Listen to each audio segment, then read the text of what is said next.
Bir tərəfdən informasiya və kommunikasiya sistemlərinin inkişaf etməsi, süni intellektin imkanlarının genişləndirilməsi, qlobal inkişaf və eyni zamanda iqtisadi inkişaf üçün yeni imkanlar yaratsa da, digər tərəfdən biz kiber cinayətlərin sayının artmasını müşahidə edirik.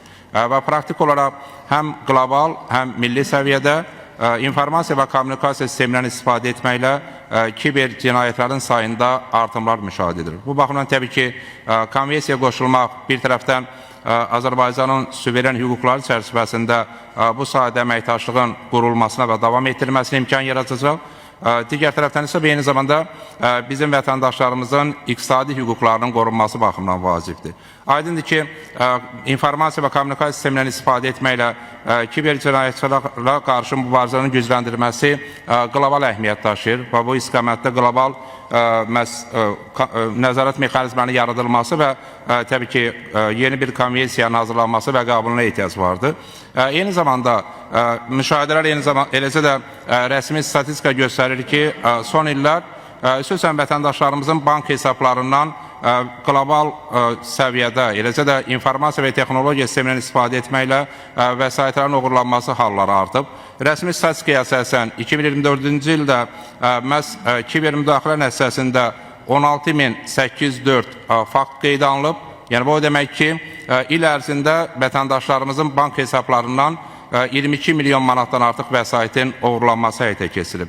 Bu vəsaitlərin uğurlanması, hesablardan çəkilməsi rəsmi araşdırmaları göstərir ki, daha çox xarici kiber müdaxilə nəticəsində mümkün olub. Və praktik olaraq, xüsusən də xaricdə nəmalum şəxslər tərəfindən saxta profillərin yaradılması, saxta link keçidlərinin hazırlanması və ya saxta zənglərin həyata keçirilməsi vətəndaşlarımızın bank məlumatlarının bölüşdürülməsinə və bank hesablarından vəsaitin uğurlanmasına gətirib çıxarıb. O baxımdan təbii ki, Azərbaycan üçün, xüsusən bank sektoru üçün bank hesablarından vəsaitin uğurlanması hallarının qarşısının alınması və bu istiqamətdə həm qlobal səviyyədə əməkdaşlıq və eyni zamanda yerli səviyyədə texnologiyanın genişləndirilməsi çox vacibdir. Çünki məlumatların bank hesab sahibləri tərəfindən bölüşdürülməsi və əksər hallarda həmin vəsaitlərin uğurlanmasına gətirib çıxarır. Və biz praktik olaraq deməli ki, hər həftə, bəzən hətta hər gün bank hesablarından vəsaitlərin uğurlanması ilə bağlı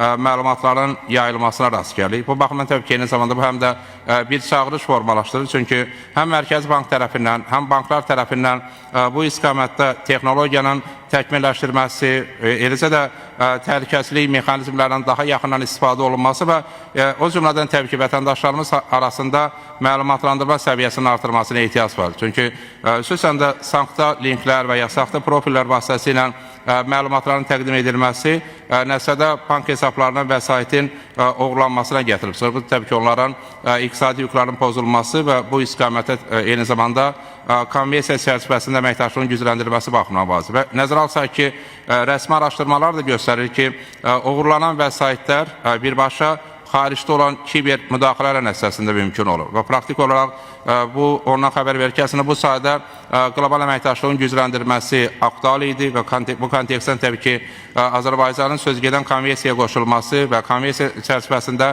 əməkdaşlığın gücləndirilməsi olduqca vacibdir və təbii ki, məhz bu konvensiya çərçivəsində əməkdaşlığın formalaşması, suveren hüquqlarımız çərçivəsində məlumatların bölüşdürülməsi və ya məlumatların əldə edilməsi həm də vətəndaşlarımızın iqtisadi hüquqlarının qorunması və xüsusən də qeyd etdiyimiz çağırış çərçivəsində məhz bank hesablarına vəsaitlərin uğurlanması hallarının qarşısını ala bilər. O baxımdan təbii ki, mən konvensiyana yüksək qiymətləndirirəm və düşünürəm ki, konvensiyaya qoşulmaq bu sayədə iqtisadi hüquqların daha yaxından qorunmasına imkan yaradacaq. Çox sağ olun.